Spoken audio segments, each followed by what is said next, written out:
members across the country to withdraw their services indefinitely until management or minimum marginalization of workers provoking categories owed since April 2025. And to politics now, former Vice President Atiku Abubakar has accused the presidency of hiring faceless mercenaries to fabricate fake stories about him. Atiku, in a statement by his media aide Paul Ibe, distanced himself from one caller Johnson, whom he said has been issuing statements in his name. The statement clarified that a former presidential candidate of the People's Democratic Party (PDP) has never engaged caller Johnson as a media consultant, aide, or associate. The leadership of the 19 ward coordinators of the Echie Development Agenda (EDA) has urged the Echie local government chairman Chima Boniface to continue on his pragmatic plans for sustainable development and progress of Echie through the Renewed Hope Agenda and the Echie Development Agenda mantra. The group made the call in a statement while congratulating the Echie Council boss, his vice chairman, and the 19 ward elected councillors of Echie Legislative Assembly on their victory in the local government election in Rivers State. The EDA commended and appreciated the indisputable doggedness of the leader of the Rivers politics, the FCT Minister Nyesom Wike, for restoring democracy in Rivers State. They also commended Senator Allwell Onyeso, who is the grand patron of Echie Development Agenda, for his unwavering commitment in job creation, transformation, and redefining the political landscape of Rivers East Senatorial District in Rivers State. In a statement signed by Chairman Echie Uche Uche Koba, Secretary Echie Development Agenda, Anthony Onyema, the group appreciated the APC leader in Echie, Ephraim Wuzi, for his steadfastness, and also Dr. Fort, the patron of the Echie Development Agenda, championing the growth and expansion of EDA in Echie local government beyond measure. We'll take a break. When we return, Lagos begins demolition of illegal buildings at Trade Fair Complex. Stay tuned.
Welcome back. As conversations around genetically modified organisms, GMOs, continue to gain attention in Nigeria, an agricultural expert, Dr. Ibo Okidim, has dismissed fears that lands cultivated with GMO seeds can no longer be productive if another seedling is planted on the same land. Dr. Okidim, who is the Associate Professor and Head of the Department of Agricultural Economics at River State University, made the clarification while speaking on the ongoing debate. Dr. Okidim, however, said the Ginger Farmers Association has raised such concerns, but that in his experience as a farmer, he has never observed such a situation. I had a couple of GMO tomato and planting, and when I plant the tomato and harvest, I also planted pepper. I also planted okra. I've never seen that. Currently, I'm planting tomato, and where I'm planting tomato, I have 28 stands of pepper, and the pepper is doing extremely very well. I just did that for experimental purposes. So I don't know who is flying these kites. For what I know, it's not correct. Like, for instance, if you plant TMC bucket 419, that is the latest cassava breed now. Harvest it, plant another thing, it will still grow. Dr. Okidim said what the public should be concerned about is whether GMOs are safe for consumption.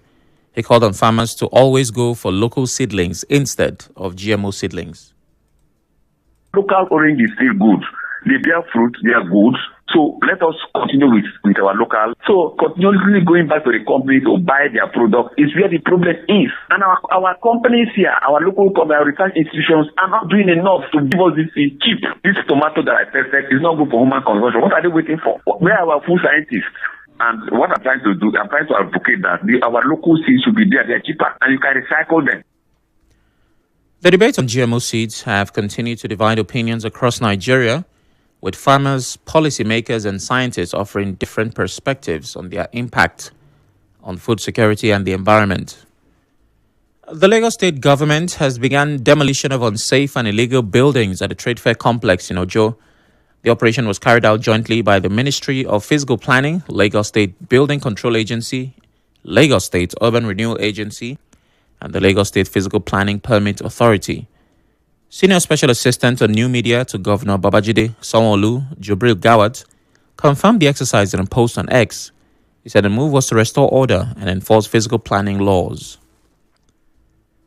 The federal government says Nigeria at 65, all hands on deck for a greater nation, is the official theme for this year's Independence Day celebration. A statement by the Director of Information and Public Relations in the Office of the Secretary to the Government of the Federation, Segun Imohiose, on Wednesday said the theme indicates the need for unity, collaboration, and patriotism among government institutions, the private sector, civil society, and citizens to advance national peace, prosperity, and progress. He said the choice of the theme also reflects Nigeria's resilience since independence. Nigeria has recommended a two-state solution to resolve the crisis in Palestine. Vice President Kashim Shettima stated this on behalf of President Bola Tinubu at the 80th UN General Assembly in New York on Wednesday. Shettima condemned violence against civilians in Gaza and said peace can only come through recognition of Palestinian statehood alongside Israel. We do not believe that the sanctity of human life should be trapped in the corridors of endless debate. That is why we say, without stuttering and without doubt, that a two-state solution remains the most dignified path to lasting peace for the people of Palestine. For too long, this community has borne the weight of moral conflict. For too long, we have been caught in the crossfire of violence that offends the conscience of humanity. We come not as partisans, but as peacemakers. We come as brothers and sisters of a shared wall, a wall that must never reduce the right to live into the currency of devious politics. He also urged the Assembly to address the long-standing instability in the Democratic Republic of Congo, linking it to the exploitation of critical minerals. He warned that exporting raw materials without local value addition fuels conflict and inequality.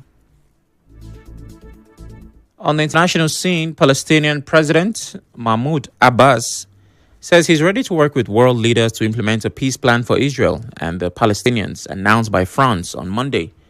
Speaking via video at the UN General Assembly, Abbas reiterated his rejection of a future governing role for Hamas in Gaza and demanded its disarm. He also called on countries which had not yet recognized a Palestinian state to do so and for the UN to grant it full membership. Abbas denounced Israel's military offensive in Gaza, accusing it of committing one of the most horrific humanitarian tragedies of the 20th and 21st centuries.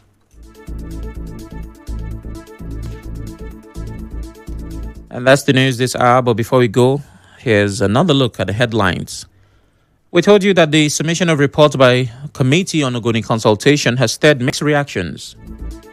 We reported that a nationwide blackout is looming following strike by electricity workers. You heard the former Vice President Atiku Abubakar has accused the presidency of blackmail.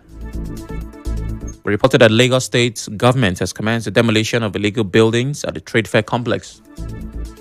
On the foreign scene, Palestinian President Abbas has backed French peace plan for the Middle East.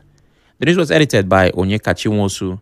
To reach the news team, send an SMS or WhatsApp to 0808 721 7215. I'm Sam Chinedu. Thanks for listening.